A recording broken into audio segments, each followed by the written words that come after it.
Life style disease എന്ന് പറയുമ്പോൾ നമ്മുടേത് ജീവിതശൈലിയായിട്ട് ബന്ധപ്പെട്ട പ്രശ്നങ്ങൾ. അതിൽ പ്രമേഹം വളരെ കോമൺ ആയിട്ടുള്ളൊരു കാര്യമാണ്. പിന്നെ blood pressure, hyper tension, cholesterol പ്രശ്നങ്ങൾ, ഫാറ്റ് ലിവർ ബുദ്ധിമുട്ടുകൾ, വെരിക്കോസ് പ്രശ്നങ്ങൾ, തൈറോയ്ഡ് റിലേറ്റഡ് ബുദ്ധിമുട്ടുകൾ, ഒബേസിറ്റി, വെയിറ്റ് കൂടുന്ന കാര്യങ്ങൾ.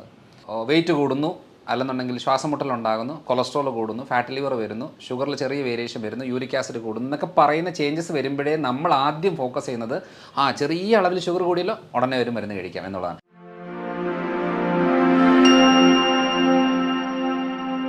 നമ്മളുടെ കൂടെ ഇന്ന് കേരളത്തിലെ തന്നെ ഏറ്റവും സോഷ്യൽ മീഡിയയിൽ കൂടുതലായിട്ട് ഹെൽത്ത് ടോപ്പിക്സിലൊക്കെ ഡിസ്കഷൻ ചെയ്തുകൊണ്ടിരിക്കുന്നതാണ് ഡോക്ടർ മനോജ് ജോൺസൺ സാറാണ് നമ്മളുടെ കൂടെ ഉള്ളത്. അപ്പോൾ സാറോട് നമുക്ക് അല്പം കാര്യങ്ങൾ ചോദിച്ചിട്ട് ഡിസ്കഷൻ ആരംഭിക്കാം. മെയിനായിട്ട് സാറോട് ഞാൻ ചോദിക്കുന്നത്, സാറ് മെയിനായിട്ട് ലൈഫ് സ്റ്റൈൽ ഡിസീസുകളിലാണ് കൂടുതലായിട്ട് അഡ്രസ്സ് ചെയ്യാറുള്ളത്. അപ്പോൾ അതുകൊണ്ട് തന്നെ ലൈഫ് സ്റ്റൈൽ ഡിസീസുകളിൽ പൊതുവിൽ സാറ് ഏറ്റവും കൂടുതൽ കണ്ടുവരുന്നത് ഇവിടെ കേരളത്തിൽ സമൂഹത്തിൽ കൂടുതലായിട്ട് കണ്ടുവരുന്നത് എന്ത് ടൈപ്പ് ഓഫ് ഡിസീസസ് ഒക്കെയാണ്? ഇപ്പോൾ ലൈഫ് സ്റ്റൈൽ ഡിസീസ് ഏറ്റവും കോമൺ ആയിട്ട് നമ്മുടെ എല്ലാ സ്ഥലങ്ങളിലും ഉണ്ട്, എന്നാലും കേരളത്തിൽ കുറച്ച് കൂടുതലാണ്. കാരണം എന്ന് വെച്ചാൽ ലൈഫ് സ്റ്റൈൽ ഡിസീസ് എന്ന് പറയുമ്പോൾ നമ്മുടേത് ജീവിതശൈലിയായിട്ട് ബന്ധപ്പെട്ട പ്രശ്നങ്ങൾ. അതിൽ പ്രമേഹം വളരെ കോമൺ ആയിട്ടുള്ളൊരു കാര്യമാണ്.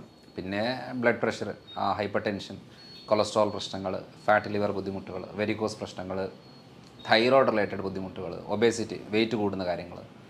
അപ്പോൾ ലിസ്റ്റ് എടുത്ത് നോക്കുമ്പോഴത്തേനും കുറേ പ്രശ്നങ്ങൾ നമ്മൾ ജീവിതശൈലി രോഗങ്ങളുമായിട്ട് ബന്ധപ്പെട്ട് നമ്മുടെ നാട്ടിൽ, പ്രത്യേകിച്ച് കേരളത്തിൽ വളരെ കോമൺ ആണ്.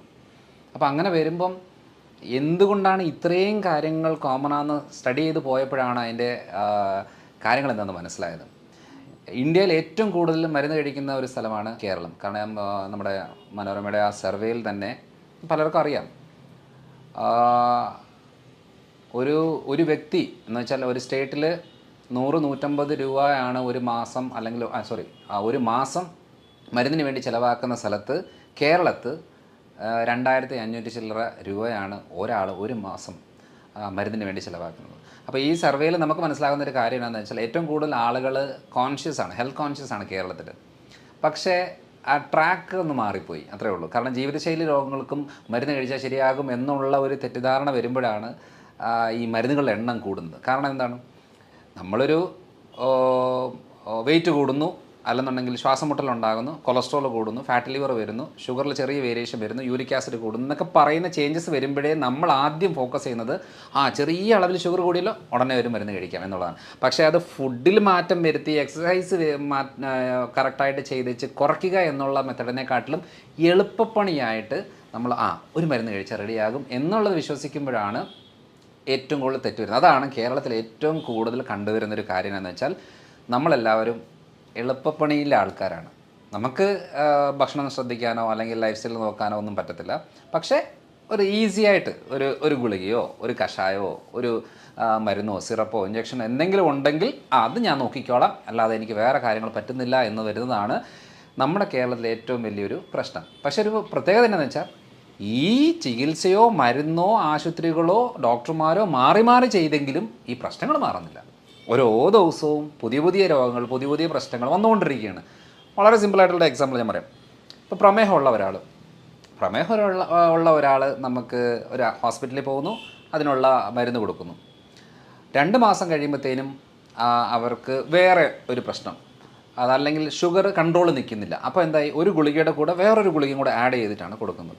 അപ്പോൾ അങ്ങനെ പോകുന്ന സമയത്തും പറയുന്ന കാര്യം എന്താ, കുഴപ്പമില്ല, നിങ്ങളൊന്നും പേടിക്കേണ്ട, നമ്മളിത് ഈ ഒരു ഡോസോടെ ഒന്ന് കൂട്ടുക, ശരിയാകും. ഇങ്ങനെ 3-4 മരുന്നുകൾ കഴിഞ്ഞാൽ ഇൻസുലിനിലേക്ക് കയറി വന്നു കഴിയുമ്പോൾ ഒരു നേരം മതി എന്ന് പറഞ്ഞ് തുടങ്ങിയിട്ട് 2-3 തവണ ഡോസുകൾ ഇങ്ങനെ കൂട്ടിക്കൂട്ടി പോകുമ്പോൾ ജീവിതശൈലി രോഗങ്ങളുള്ള ഒരാൾ ജീവിതശൈലി മാത്രം ഫോക്കസ് ചെയ്യാതെ മരുന്നുകളിലേക്ക് വരുമ്പോൾ, അല്ലെങ്കിൽ ഭക്ഷണം ശ്രദ്ധിക്കാതെ മരുന്നുകളിലേക്ക് വരുമ്പോൾ ഡാമേജ് കൂടും. ശ്രദ്ധിച്ചിട്ടുണ്ടോ? ഷുഗറുള്ള ആളുകൾക്ക് ഷുഗർ കൺട്രോൾ ആയിരിക്കും, കാരണം എന്താ, മരുന്നെടുക്കുന്നു. പക്ഷേ കാലിന് പുകച്ചിൽ, മരവിപ്പ്, മസിൽ കയറ്റ പ്രശ്നങ്ങൾ, കാഴ്ച മങ്ങി വരുന്ന ബുദ്ധിമുട്ടുകൾ, ചില ആളുകളുടെ ഷോൾഡർ സ്റ്റിഫായിരിക്കും. ചിലപ്പം എന്തെങ്കിലും ജോലി ചെയ്യുന്നതിൻ്റെ ഭാഗമായിട്ട് ഭയങ്കരമായിട്ടും വേദന തുടങ്ങും, കൈ പൊങ്ങാൻ പറ്റാത്തൊരവസ്ഥ വരും. ഭൂരിഭാഗം ആളുകളിലും സംഭവിക്കുന്ന പുരുഷന്മാരിൽ ഉദ്ധാരണക്കുറവുണ്ടാകും. അപ്പം നമ്മൾ ഈ പറയുന്ന കാര്യങ്ങളെല്ലാം ബ്ലോക്കുകളാണ്. അതായത് ശരീരത്തിലെ രക്തക്കുഴലുകൾക്കെല്ലാം ബ്ലോക്കാണ്. പക്ഷേ ഇപ്പോൾ അവകാശപ്പെടും എൻ്റെ ഷുഗർ കൺട്രോളാണ്. അപ്പോൾ ഇങ്ങനത്തെ ഒരു ജീവിതശൈലിയായിട്ട് ബന്ധപ്പെട്ട് വരുമ്പോൾ മരുന്ന് കഴിക്കുന്നതിൻ്റെ കൂടെ പല കാര്യങ്ങളല്ലാത്തതുകൊണ്ട് അതിനെക്കുറിച്ചുള്ള ഒരു അവയർനെസ്സാണ് നമ്മുടെ നാടിന് ഏറ്റവും കൂടുതൽ ആവശ്യം. അതാണ് ഞാൻ ഏറ്റവും കൂടുതലായിട്ട് ചെയ്തുകൊണ്ടിരിക്കുന്നത്. അപ്പം കേരളത്തിലെ ഒരു ലൈഫ് സ്റ്റൈൽ ഡിസീസുമായിട്ട് ബന്ധപ്പെട്ട് നോക്കുമ്പോൾ ട്രാക്ക് ഒന്ന് മാറ്റി പിടിക്കാനുള്ള സമയമായി എന്നുള്ളതാണ്. അല്ലാതെ ലൈഫ് സ്റ്റൈൽ ഡിസീസിന് മരുന്ന് കഴിച്ചാൽ ലെവലാകും എന്നുള്ളൊരു തെറ്റിദ്ധാരണ, അത് തെറ്റിദ്ധാരണ തന്നെയാണ്. കാരണം മരുന്ന് മാത്രം പോരാ, മരുന്ന് വേണം, പക്ഷെ മരുന്ന് മാത്രം പോരാ, അതല്ലാതെ വേറെ കുറേ കാര്യങ്ങളും ചെയ്യേണ്ടി വരും. ഡോക്ടർ പറഞ്ഞ ആ ഒരു ട്രാക്ക് മാറ്റി പിടിക്കണം എന്നുള്ളത് എപ്പോഴോ ചിന്തിക്കേണ്ട അടുത്ത് എത്തിയിട്ടുണ്ട്. ഷുഗറിൻ്റെ കേസിൽ പലപ്പോഴായിട്ടും പല ആളുകളും മെഡിസിൻസ് എടുക്കുന്നത്, പക്ഷേ ഒരു റിസൾട്ട് മാറ്റം എന്ന് പറഞ്ഞിട്ട് സാറ് പറഞ്ഞതുപോലെ തന്നെ ഇൻസുലിനിലേക്ക് എത്തുക, അത് ഒരു നേരത്തു നിന്ന് 2 നേരത്തിലേക്ക് എത്തുക എന്ന രൂപത്തിലേക്ക് പോകുന്നുള്ളൂ. പക്ഷേ നമുക്ക് ലൈഫ് സ്റ്റൈൽ ഡിസീസ് ആകുമ്പം അത് ലൈഫ് സ്റ്റൈൽ ചേഞ്ച് ചെയ്താൽ എന്താണ് മാറ്റം ഉണ്ടാവും എന്നുള്ളത് ഉറപ്പുള്ള കാര്യങ്ങൾ തന്നെയാണ്. അതിൽ ഒന്നാമത്തെ കാര്യം എന്ന് പറയുന്നത്, നമ്മളിപ്പോൾ ഇൻസുലിൻ എടുക്കുന്നു, ഒരു നേരം ഇൻസുലിൻ എടുക്കുന്നു, അത് 2 നേരമാക്കി 3 നേരമാക്കി പോകുന്ന സമയത്തിൽ പലപ്പോഴും ഇൻസുലിൻ ഡോസ് എന്തിനാണ് കൂട്ടുന്നത്?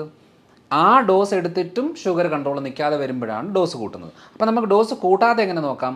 അപ്പോൾ നമുക്ക് ആ മെക്കാനിസം മനസ്സിലാവുമ്പം നമുക്കൊരു ഐഡിയ കിട്ടും. അതായത് ഫുഡ് കൺട്രോൾ ചെയ്യുന്നുണ്ട്, മരുന്ന് കഴിക്കുന്നുണ്ട്, എന്നിട്ട് ഷുഗർ കൂടുന്ന ആളുകളെന്ന് പറയുമ്പോൾ അവർ മെയിനായിട്ട് ഫോക്കസ് ചെയ്യേണ്ടത് മസിൽസിൻ്റെ കോൺട്രാക്ഷനും റിലാക്സേഷനും കറക്റ്റായിട്ട് മസിൽ ഗ്രോത്ത് കൂട്ടുക എന്നുള്ളതാണ് അതിനകത്ത് മെയിനായിട്ടുള്ള കാര്യം. ഈ അവയർനെസ് ഇല്ലെങ്കിൽ ഷുഗർ കുറയില്ല. അതായത് ഞാൻ നമ്മുടെ വയനാട്ടിലൊരു ഡോക്ടർ ആരാണെന്നറിയില്ല, ഒരു ഡയബറ്റോളജിസ്റ്റാണ്, ഈ ജിലേബിയോ മധുരമോ എന്തെങ്കിലും കൊടുത്തിട്ട് ഷുഗർ കുറയ്ക്കുന്നത് ഞാൻ കേട്ടിട്ടുണ്ട്. സത്യം പറഞ്ഞാൽ ഒത്തിരിയേറെ ആളുകൾ, ഡോക്ടേഴ്സ് തന്നെ അതിനെ എതിരായിട്ട് സംസാരിച്ചിട്ടുണ്ട്. പക്ഷേ അത് ശരിയാണ്. അതിനൊരു സയൻസ് എന്താണെന്ന് വെച്ചാൽ, ആ ഡോക്ടർ മെയിനായിട്ട് ഫോക്കസ് ചെയ്യുന്നത് എക്സസൈസ് മെത്തഡുകളാണ്. ഒരു 20-21 സ്റ്റെപ്പുകളുണ്ട്. ആ സ്റ്റെപ്പുകളാണ് ഏറ്റവും കൂടുതൽ ആവശ്യമുള്ളത്. അതിപ്പോൾ അതേ രീതി ചെയ്യണമെന്നില്ല. നമ്മൾ മസിൽസിന് നല്ല രീതിയിലുള്ള മൂവ്മെൻറ്റ് കൊടുത്തു കഴിയുമ്പോഴത്തേനും ഈ ഇൻസുലിനൊന്നും ആവശ്യമില്ല. ഇത്രയും പ്രോസസ്സ് കഴിഞ്ഞിട്ട് വേണം സെൽസിലേക്ക് കയറണം എന്നുണ്ടെങ്കിൽ അത്രയും പ്രോസസ്സ് കഴിയണം. മസിൽസിന് മൂവ്മെൻറ്റ് നല്ല അളവ് കൊടുത്തു കഴിഞ്ഞാൽ ഈ പെട്ടെന്ന് മസിൽസ് ഈ ഗ്ലൂക്കോസിനെ വലിച്ചെടുക്കും. അപ്പം പെട്ടെന്ന് ഷുഗർ ലെവൽ കുറയും. അപ്പം നമ്മളോട് നേരായിട്ട് മരുന്നും ഇൻസുലിനും എടുക്കുന്ന സമയത്ത് നേരായിട്ട് പറഞ്ഞു തരേണ്ട കാര്യം, ഈ മസിൽസ് ഗ്രോത്ത് കൂടണം, എന്നെങ്കിൽ മാത്രമേ ഷുഗർ കുറയത്തുള്ളൂ. പക്ഷെ നമ്മൾ ശ്രദ്ധിച്ചിട്ടുണ്ടോ, പ്രമേഹ രോഗികളുടെ എപ്പോഴും കൈയും കാലും ശോഷിച്ച് വരും. ഇൻസുലിൻ എടുക്കുന്ന ആളുകളുടേത് വണ്ണം കൂടി വരും. അപ്പോൾ ഇൻസുലിൻ എടുക്കുമ്പോൾ ഫാറ്റ് ഡെപ്പോസിഷൻ കൂടും. എന്ന് വെച്ചാൽ എവിടെയാണ്? വയറിൻ്റെ ഭാഗത്ത്. കൈയും കാലമൊക്കെ ശോഷിക്കും. അപ്പോൾ നമ്മൾ ഈ മെറ്റ്ഫോമിനോ അങ്ങനത്തെ എന്തെങ്കിലും ഗുളിക എടുക്കുന്ന സമയത്ത് ഫാറ്റ് ലോസ് ആകും, മസിൽ ലോസ് ആകും. അപ്പോൾ അങ്ങനെ വരുമ്പോൾ എന്നാന്ന് പറഞ്ഞാൽ വെയിറ്റ് കുറയും. ഇൻസുലിൻ എടുക്കുമ്പോഴത്തേന് വെയിറ്റ് കൂടും. അപ്പോൾ എങ്ങനെയാണ്? ശരീരപ്രകൃതം നോക്കുമ്പോൾ കൈയും കാലും നെഞ്ചും ശോഷിച്ചിരിക്കും, വയറ് മാത്രം വലുതായിട്ടിരിക്കും. കാരണം ഏറ്റവും കൂടുതൽ ഇൻസുലിൻ എടുക്കുന്ന വയറിൻ്റെ ഭാഗത്താണ്. അപ്പോൾ ഇവിടെ സൊല്യൂഷന് എന്താ ചെയ്യേണ്ടത്? നമ്മൾ മെഡിസിനോ കാര്യങ്ങൾ എടുക്കുമ്പോൾ മസിൽ ബിൽഡപ്പ് ചെയ്യാനുള്ള കാര്യങ്ങൾ, അത് ഡംബിൾസ് യൂസ് ചെയ്യുവോ, പുഷപ്സ് ചെയ്യുവോ, പുല്ലപ്സ് ചെയ്യുവോ, ഏതെങ്കിലും രീതിയിലുള്ള മസിൽ ടയേർഡ് ആകുന്ന രീതി ചെയ്താൽ ഷുഗറും കൺട്രോൾ ആവും, മസിലും ഗ്രോത്ത് ആവും. അപ്പോൾ ഓട്ടോമാറ്റിക്കായിട്ട് ഷുഗർ കുറയും. സിമ്പിൾ കാര്യമാണ്, വളരെ സിമ്പിളായിട്ടുള്ള കാര്യമാണ്. അപ്പോൾ ഈ ഒരു ഐഡിയ നമുക്ക് കിട്ടിയെങ്കിൽ മാത്രമേ, ചിലവരല്ലേ ഫാസ്റ്റിംഗ് ഷുഗർ എൻ്റെ കൂടുതലാണ്, ഫുഡ് കഴിച്ചാൽ കുറവാണ്. അതിൻ്റെ അർത്ഥം എന്താ? മസിൽ ഗ്രോത്ത് ഇല്ല. അപ്പം മസിൽ സ്ട്രെങ്തനിങ് ആയാൽ ഫാസ്റ്റിംഗ് ഷുഗർ കുറയും. ഇതാണ് അതിൻ്റെ ബേസിക് ട്രിക്കാണ്. അതൊരു വളരെ സിമ്പിളായിട്ട് ചെയ്യാൻ പറ്റിയ കാര്യങ്ങൾ ഇതൊക്കെയാണ്. ഈ രൂപത്തിൽ നമുക്ക് ശ്രദ്ധിച്ചു കഴിഞ്ഞാൽ ഷുഗർ മാനേജ് ചെയ്ത് കൊണ്ടുവരാൻ പറ്റുന്നില്ല. അപ്പോൾ ഭക്ഷണ രീതിയിൽ എന്തെങ്കിലും ഇതിലുള്ള കാര്യങ്ങൾ ശ്രദ്ധിക്കേണ്ടത്? ഭക്ഷണ രീതിയിൽ വളരെ ഇമ്പോർട്ടൻ്റ് ആയിട്ട് ശ്രദ്ധിക്കേണ്ട ഒരു കാര്യം, നമ്മുടെ ഒരു കാഴ്ചപ്പാടിൽ പൊറോട്ടയും ബീഫും കപ്പയും മീനും കൂന കൂട്ടി ചോറ് കഴിക്കുന്നതുമാണല്ലോ നമ്മുടെ ഒരു ട്രെൻഡ്. ഇപ്പം ഞാൻ ഇപ്പം കോഴിക്കോടും കണ്ണൂരും കോട്ടക്കലൊക്കെ കൺസൾട്ടേഷൻ്റെ ഭാഗമായിട്ട് വരുന്ന സമയത്ത് പലപ്പോഴും ഹോട്ടലിൽ നിൽക്കാറുണ്ട്, ഭക്ഷണം കഴിക്കാറുണ്ട്, പല വീടുകളിൽ പോകാറുണ്ട്. ഇപ്പോൾ ഇവിടെ എല്ലാം കാണുന്ന ഒരു കോമൺ കാര്യം എന്ന് പറയുന്നത് കൂടുതൽ അളവാണ്. കാരണം വയറ് നിറയണം. പിന്നെ ഏറ്റവും കൂടുതൽ ഈ മലബാർ ഏരിയയിലൊരു പ്രത്യേകത എന്ന് വെച്ചാൽ കഴിപ്പിച്ചിട്ടാണ് സന്തോഷം പ്രകടിപ്പിക്കുന്നത്. എന്ന് വെച്ചാൽ വയറ് നിറയെ കഴിപ്പിക്കുക.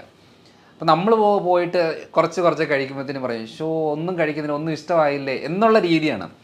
അപ്പോൾ ഇത് മലബാർ ഏരിയ മാത്രമല്ല, നമ്മുടെ നാട്ടിലൊരു കോമൺ ഒരു കൾച്ചർ എന്നാന്ന് വെച്ചാൽ ചോറ് കഴിച്ചെങ്കിൽ മാത്രമേ ഒരു ആരോഗ്യമുള്ളൂ എന്നുള്ളത്. എന്തിനാണ് ഈ അമേരിക്കയിലുള്ള ആൾക്കാരോട് നമ്മൾ പറയുകയാണ്, അതേ ബീഫും പൊറോട്ടയും കഴിച്ചിട്ടുണ്ടോ, സൂപ്പർ സാധനമാണ് എന്നൊക്കെ പറഞ്ഞു കഴിഞ്ഞാൽ അവർക്ക് എന്തെങ്കിലും വികാരമുണ്ടോ? ഒരു വികാരമില്ല.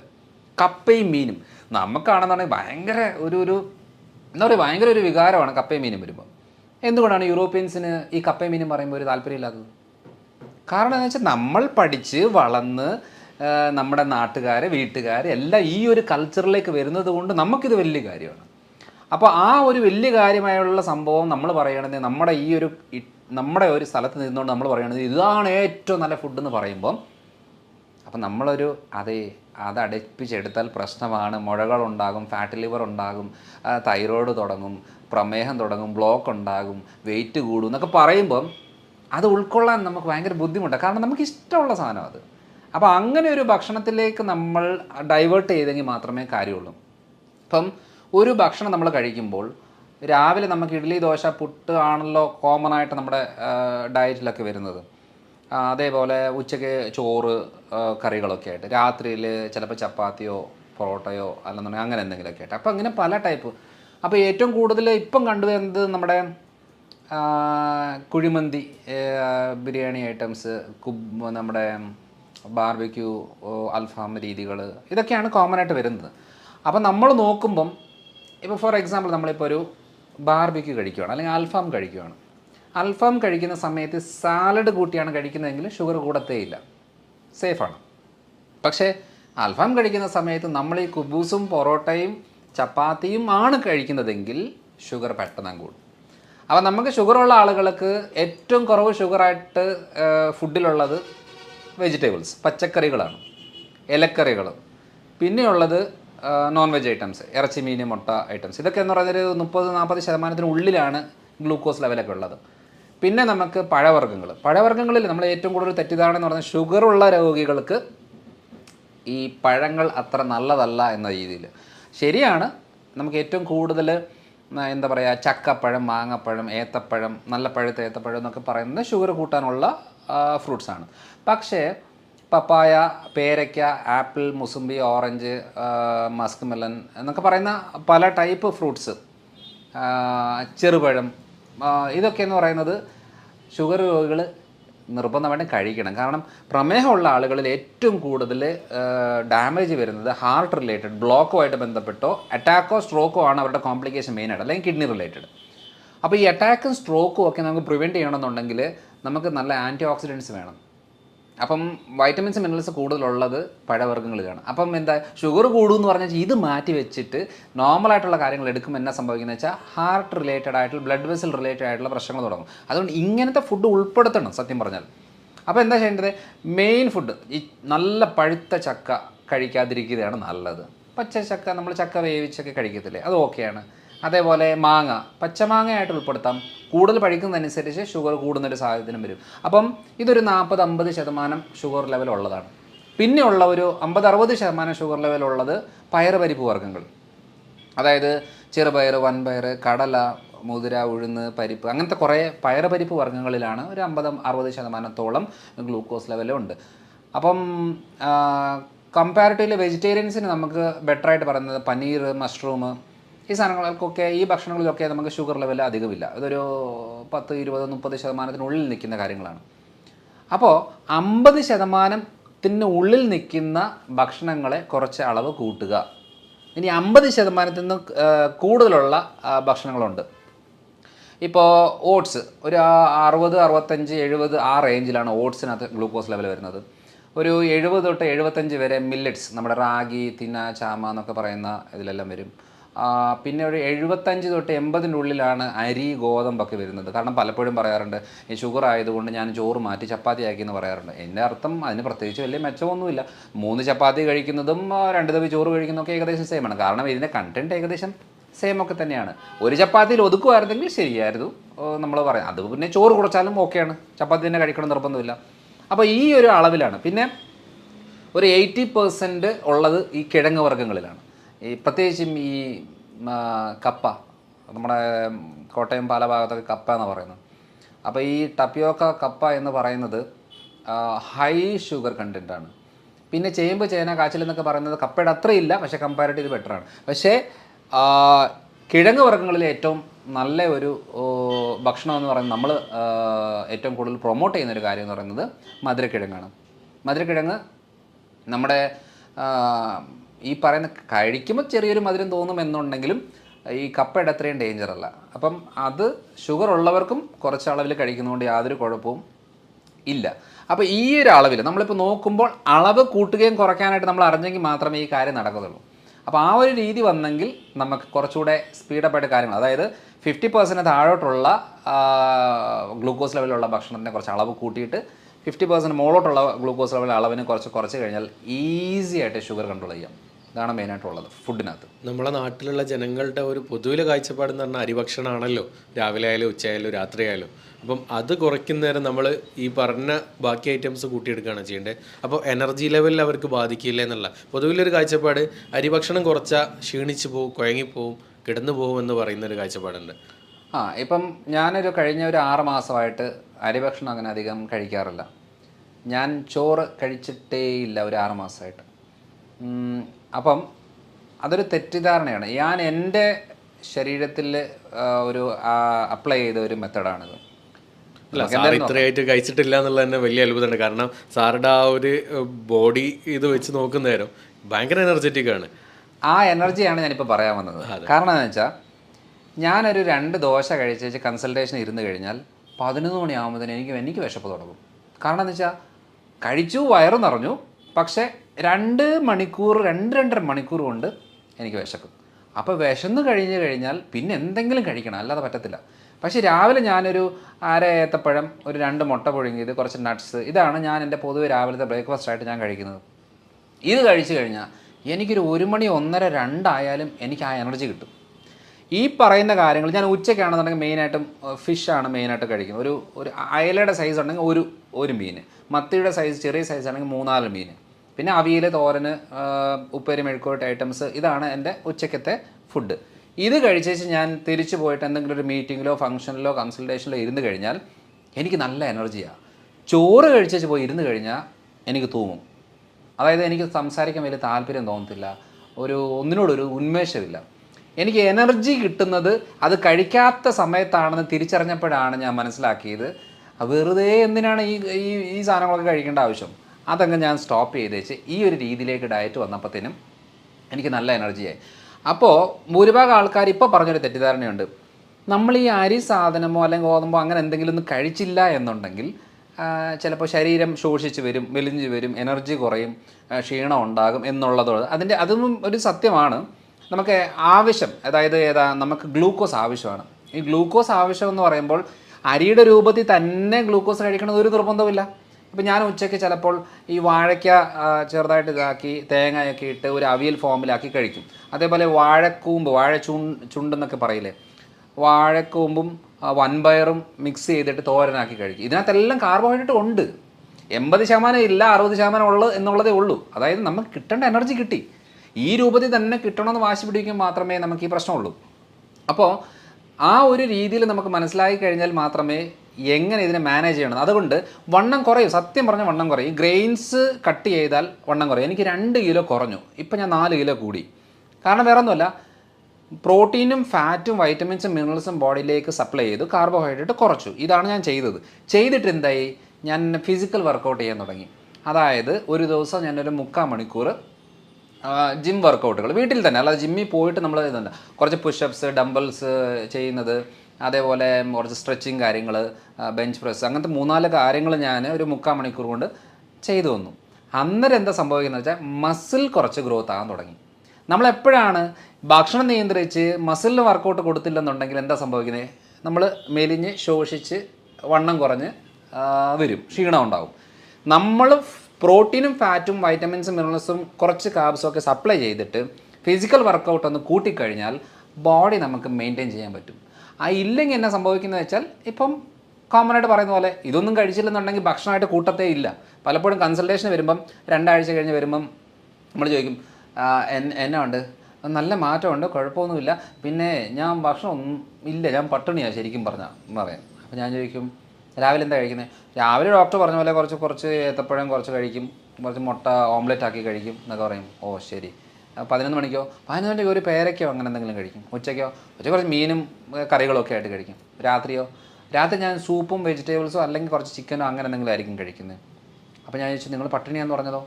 അല്ല, ചോറ് ഇല്ലല്ലോ, ചോറ് ഞാൻ ഇപ്പം 15 ദിവസമായിട്ട് ചോറ് കഴിക്കാതെ.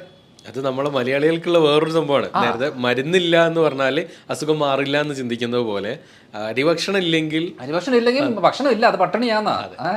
അപ്പോൾ അങ്ങനെ വരുമ്പോൾ എന്താണെന്ന് വെച്ചാൽ, അപ്പം ഞാൻ ചോദിക്കും, ഇത്രയും കാര്യങ്ങൾ നിങ്ങൾ കഴിച്ചില്ലേ, എന്നിട്ട് നിങ്ങളുടെ ഷുഗർ എങ്ങനെയുണ്ട്? ഷുഗറൊക്കെ കൺട്രോളായി. ക്ഷീണം എങ്ങനെയുണ്ട്? ക്ഷീണമൊന്നുമില്ല, ഇപ്പം നല്ല ഇതായി. നീരും വേദനയൊക്കെയോ? അതൊക്കെ മാറി, നല്ല മാറ്റമുണ്ട്. ഗ്യാസിൻ്റെ പ്രശ്നമൊക്കെയോ? അത് രണ്ടാമത്തെ ദിവസം തന്നെ ക്ലിയറായി. ഇത്രയും മാറ്റങ്ങൾ വന്നിട്ട് നിങ്ങൾ പിന്നെ എന്തിനാണ് ഈ നഷ്ടബോധത്തോടെ ചോറ് കഴിക്കുന്നില്ലല്ലോ എന്ന് പറയുന്നത്? ഒരു കാര്യം ചെയ്യും, നിങ്ങൾ ഒരു ദിവസം ഒന്ന് കഴിച്ച് നോക്ക്, എന്നിട്ട് ഈ ബുദ്ധിമുട്ടുകളെല്ലാം രണ്ടാമത് ഉണ്ടാകുന്നുണ്ടോ എന്ന് നോക്ക്. അപ്പോൾ ഇത് പറഞ്ഞു കൊടുക്കുമ്പോൾ പലരും ചിലപ്പോൾ ഒരു മാസമൊക്കെ കഴിഞ്ഞ് വരുന്ന സമയത്ത് പറയും, ഞാൻ പറയാം എന്നാൽ പിന്നെ കുറച്ച് ചോറൊക്കെ കഴിച്ചോ കേട്ടോ. പറയും വേണ്ട ഡോക്ടറെ, ഇത് സുഖമാണ്, എൻ്റെ വേദന പോയി, നീര് പോയി, ക്ഷീണം മാറി, ഷുഗർ കൺട്രോളായി, പുകച്ചിൽ മരവിപ്പൊക്കെ മാറി, എൻ്റെ ഗ്യാസിൻ്റെ പ്രശ്നം എൻ്റെ ഏറ്റവും വലിയ പ്രശ്നമായിരുന്നു, അത് ഫുള്ളായിട്ട് ക്ലിയറായി, എനിക്കിത് സുഖമാണ്, എനിക്കിനിയും വേണ്ട, എനിക്ക് പഴയ രീതിയിൽ പോകണമെന്ന് ഒരു താല്പര്യമില്ല.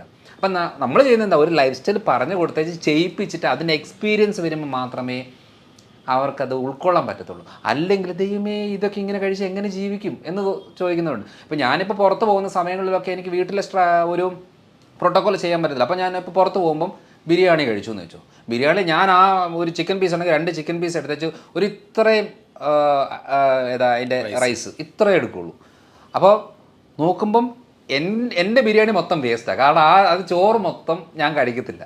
ഞാൻ ഈ പീസുകൾ കഴിച്ച് കുറച്ച് സാലഡും കാര്യങ്ങളൊക്കെ എടുത്ത് വെച്ച് കഴിക്കും. അപ്പം എന്ന് വെച്ചാൽ നമ്മൾ എവിടെ പോയാലും ഇത് ശീലിക്കാൻ പറ്റും. ഞാനൊരു കല്യാണത്തിനോ ഫംഗ്ഷനൊക്കെ പോയി കഴിഞ്ഞാൽ ഞാൻ അവിടെയുള്ള എല്ലാ വെറൈറ്റിയും കഴിക്കും. പക്ഷേ ഞാൻ ഈ ചോറും ബിരിയാണിയോ അല്ലെങ്കിൽ ഫ്രൈഡ് റൈസ് ആ സാധനം തൊടത്തില്ല. എന്തെങ്കിലും ഫിഷോ ചിക്കനോ അല്ലെങ്കിൽ സാലഡ്സോ വെജിറ്റബിൾസോ അങ്ങനെ എന്തെങ്കിലും ഉണ്ടെങ്കിൽ അത് ഉൾപ്പെടുത്തി കഴിക്കും.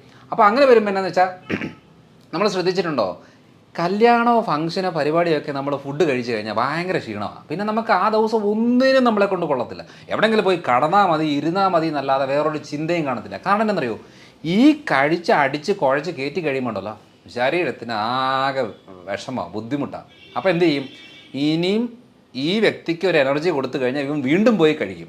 അപ്പോൾ അതുകൊണ്ട് തന്നെയാണ് എവിടെയെങ്കിലും ഒന്ന് തളർത്തി കടത്തിയിട്ട് വേണം ഇതൊന്ന് ദഹിപ്പിച്ച് ക്ലിയറാക്കി പുറത്തേക്ക് കളയാനും സ്റ്റോർ ചെയ്ത് വെക്കാനുമായിട്ട് ശരീരം നോക്കുന്നത്. പക്ഷേ ഞാനീ പറഞ്ഞ മെത്തേഡൊന്ന് ചെയ്ത് നോക്കിക്കേ, നമുക്ക് കല്യാണ ഫുഡൊക്കെ കഴിച്ച് കഴിഞ്ഞാൽ ഒരു കുഴപ്പമില്ല, നമുക്കൊരു എനർജി ആയിരിക്കും. പക്ഷേ ഈ ഒരു ലൈഫ് സ്റ്റൈൽ നമുക്ക് മനസ്സിലാക്കി എടുക്കണമെന്നുണ്ടെങ്കിൽ ചെയ്ത് നോക്കി അത് നമ്മൾ ആ എക്സ്പീരിയൻസ് ആയെങ്കിൽ മാത്രമേ മനസ്സിലാകത്തുള്ളൂ. എന്നിട്ട് പറ, ഷുഗർ കുറയുന്നുണ്ടോ, ക്ഷീണം കുറയുന്നുണ്ടോ, ബുദ്ധിമുട്ട് കുറയുന്നുണ്ടോ, നീർക്കെട്ട്, എല്ലാവരും പറയുന്നത് ഇവിടെ വേദന, ഇവിടെ പിടിച്ചാൽ വേദന, ഇവിടെ പിടിച്ചാൽ വേദന, എല്ലായിടത്തും വേദനകളാണ്. ചോറ് കുറയ്ക്ക്, അരിയുടെ സാധനം കുറയ്ക്ക്, ആ നീർക്കെട്ടും മാറും. പക്ഷെ നമ്മൾ എന്ത് ചെയ്യും, എളുപ്പപ്പണിയിൽ വേദനയ്ക്ക് നീരിനും മരുന്നെടുക്കും. എത്ര നാളെടുക്കും, മരണം വരെ. അപ്പോൾ ഈ ഒരു കാര്യങ്ങൾ ആണ് ആ ഒരു മെത്തഡ് നമ്മൾ പറഞ്ഞു കൊടുത്ത് ശരീരത്തിനൊന്ന് ഓർഡറാക്കി എടുക്കാനുള്ള കുറച്ച് മരുന്നുകളോ സപ്ലിമെൻറ്റ്സോ കുറച്ച് കാര്യങ്ങളൊക്കെ ചെയ്ത് കൊടുത്ത് അവരുടെ ലൈഫ് സ്റ്റൈൽ രീതികളിൽ അവരുടെ ജോലിയും അവരുടെ വീട്ടിലെ സാഹചര്യത്തിനനുസരിച്ച് മാറ്റം വരുത്തി കൊടുക്കുമ്പോഴാണ് ഐഡിയ കിട്ടുന്നത്. അല്ലാതെ മരുന്ന് കഴിച്ചിട്ട് തുമ്മൽ മാറിയ കേസുണ്ടോ? മരുന്ന് കഴിക്കും, തുമ്മൽ കുറയും, നിർത്തുമ്പോൾ തുമ്മലുണ്ടാവും. ഷുഗറിന് ഗുളിക കഴിച്ച് ഷുഗർ കുറയും, നിർത്തുമ്പം വീണ്ടും കൂടും. തൈറോയിഡിന് ഗുളിക എടുക്കുമ്പോൾ തൈറോയിഡ് കുറയും, നിർത്തുമ്പം വീണ്ടും കൂടും. കൊളസ്ട്രോളിന് ഗുളിക എടുക്കുമ്പോൾ കൊളസ്ട്രോൾ കുറയും, നിർത്തുമ്പം വീണ്ടും കൂടും. കാരണം എന്താ, ഇവിടെ സംഭവം ഒന്നും ശരിയാകുന്നില്ല. പ്രശ്നം ഉണ്ടാകുന്നതെല്ലാം കുറച്ച് കൊണ്ടുപോയിക്കൊണ്ടിരിക്കുകയാണ്. അപ്പം റൂട്ട് കോസ് മനസ്സിലാക്കി ക്ലിയർ ആക്കി കഴിഞ്ഞാൽ ഈസി ആയിട്ട് നിസ്സാരമായിട്ട് ക്ലിയർ ആക്കുന്ന കുറച്ച് കാര്യങ്ങളാണ്. അതാണ് ഇപ്പോൾ ഞാൻ കാലങ്ങളായിട്ട് ചെയ്തുകൊണ്ടിരിക്കുന്നൊരു രീതി. ഇതാണ് നമ്മൾ ഭക്ഷണക്രമത്തിൽ മനസ്സിലാക്കേണ്ട ഒരു കാര്യം. അപ്പോൾ നമ്മൾ ഈ ചിക്കനും ബീഫ് കഴിക്കുന്ന സമയത്ത് കൊളസ്ട്രോൾ കൂടുമെന്ന് പറയുന്നതിൽ എന്താണ് ശരിക്കും? ശരിയാ, നമ്മളിപ്പം റെഡ് മീറ്റ്സ് അത്ര നല്ലതല്ല കണ്ടിന്യൂസ് ആയിട്ട് എടുക്കുന്നത്. പക്ഷേ ഈ പറഞ്ഞ വറുത്ത് കോരി എടുക്കുന്ന അളവിലാണ് നമുക്ക് ഏറ്റവും കൂടുതൽ പ്രശ്നം വരുന്നത്. പക്ഷേ നമ്മളിപ്പോൾ ഒരു ബീഫ് കറി അല്ലെങ്കിൽ ബീഫ് കുറച്ച് വഴറ്റി ഒലത്തി എടുക്കുന്ന രീതിയിലേക്ക് വന്നു കഴിഞ്ഞാൽ വലിയ കുഴപ്പമില്ല. പിന്നെ ഈ ഗ്രിൽഡായിട്ട് കൂടുതൽ എടുക്കുമ്പോൾ നമുക്ക് പലപ്പോഴും ഈ ഗ്രിൽഡ് ഐറ്റംസ് ആൽഫാം ബാർബിക്യൂ എന്ന് പറയുമ്പോൾ അടുപ്പിച്ച് കുറേ നാൾ എടുക്കുമ്പം അത് കോളോൺ ക്യാൻസർ റിലേറ്റഡ് ആയിട്ടുള്ള പ്രശ്നങ്ങൾ ഉണ്ടാക്കാനുള്ള സാധ്യത കൂടുതലാണ്. അപ്പം ഞാനും ബീഫും പോർക്ക് അല്ലെങ്കിൽ മട്ടൺ അങ്ങനെ കഴിക്കുന്ന ഒരാളാണ്. ചിക്കൻ എന്ന് പറയുന്ന വൈറ്റ് മീറ്റാണ്, ബാക്കിയെല്ലാം ഒരു റെഡ് മീറ്റാണ്. അപ്പം വൈറ്റ് മീറ്റ്സ് ആണ് കമ്പാരിറ്റീവ്ലി ബെറ്റർ. പക്ഷേ ഈ ചിക്കൻ ആണെങ്കിലും വറുത്ത് കോരി എടുക്കുമ്പോഴാണ് പ്രശ്നം. അല്ലാതെ നോർമലായിട്ട് കഴിക്കുന്ന ഗ്രില്ലായിട്ടോ അല്ലെങ്കിൽ വഴറ്റിയെടുക്കുകയോ കറി വെക്കുകയോ പെരളനാക്കുകയോ അങ്ങനെ കഴിക്കുന്നത് കൊണ്ട് വലിയ കുഴപ്പമില്ല. പക്ഷെ അത് ഒരു ഡെയിലി യൂസിലേക്ക് വരുമ്പോൾ നമ്മുടെ ശരീരത്തിന് പറ്റുമോ ഇല്ലയോ എന്ന് നോക്കാതെ നമ്മൾ സപ്ലൈ ചെയ്തുകൊണ്ടിരിക്കുമ്പോൾ മാത്രമാണ് പ്രശ്നം. ഇപ്പം ഫോർ എക്സാമ്പിൾ നമ്മൾ റെഡ് മീറ്റ്സ് അല്ലെന്നുണ്ടെങ്കിൽ ചിക്കന് ഫിഷ് അങ്ങനെ അല്ലെങ്കിൽ പയറുപരിപ്പ് വർഗ്ഗങ്ങൾ കഴിക്കുന്നതിൻ്റെ ഭാഗമായിട്ട് നമ്മൾ ഇടയ്ക്കൊരു ചെക്ക് ചെയ്ത് നോക്കണം. യൂറിക് ആസിഡ് കൂടുന്നുണ്ടോ, ക്രിയാറ്റിൻ കൂടുന്നുണ്ടോ, ജോയിൻസിനൊക്കെ വേദനയുണ്ടോ, സ്കിന്നിന് ഇറിറ്റേഷൻ ഉണ്ടോ, ഗ്യാസ് ആവുന്നുണ്ടോ, നോക്കിയിട്ട് വേണം തീരുമാനിക്കാൻ എനിക്കിത് കഴിക്കാവോ കഴിക്കാൻ പാടില്ലയോ എന്നുള്ളത്. കാരണം എന്ന് വെച്ചാൽ എൻ്റെ അടുത്തുള്ള ആൾ കഴിക്കുന്നു എന്ന് പറഞ്ഞാൽ നമ്മൾ കഴിക്കാൻ പറ്റത്തില്ല. അതുകൊണ്ട് പൊതുവേ ഇത് നല്ലത് മോശം എന്നുള്ളതില്ല. ഉണ്ടാക്കുന്ന രീതികൾ, കഴിക്കുന്ന രീതികൾ, ശരീരപ്രകൃതത്തിനനുസരിച്ചുള്ള അളവ്, ഇതൊക്കെയാണ് വളരെ ഇമ്പോർട്ടൻറ്റ്. ഇപ്പോൾ നമ്മൾ ജിമ്മിൽ പോകുന്നു, 10 പേര് ജിമ്മിൽ പോകുന്നു. ഈ 10 പേരിൽ ജിം ഇൻസ്ട്രക്ടർ പറയുന്നത് എന്താ? ജിം വർക്കൗട്ട് ചെയ്യുക, പ്രോട്ടീൻ പൗഡർ കഴിക്കുക, നന്നായിട്ട് മുട്ടയും ചിക്കനും കാര്യങ്ങളൊക്കെ കഴിക്കുക എന്ന് പറയും. പക്ഷേ ഇതിനകത്ത് ഏറ്റവും കൂടുതൽ ശ്രദ്ധിക്കേണ്ടത് എന്താ? ഈ 10 പേരിൽ എല്ലാവരുടെയും മാതാപിതാക്കൾ, അതായത് പേരൻസിൻ്റെ അവരുടെ കിഡ്നി ഹെൽത്ത് ഓക്കെ ആണോ, ഡയബറ്റിക് ഉള്ളവരാണോ?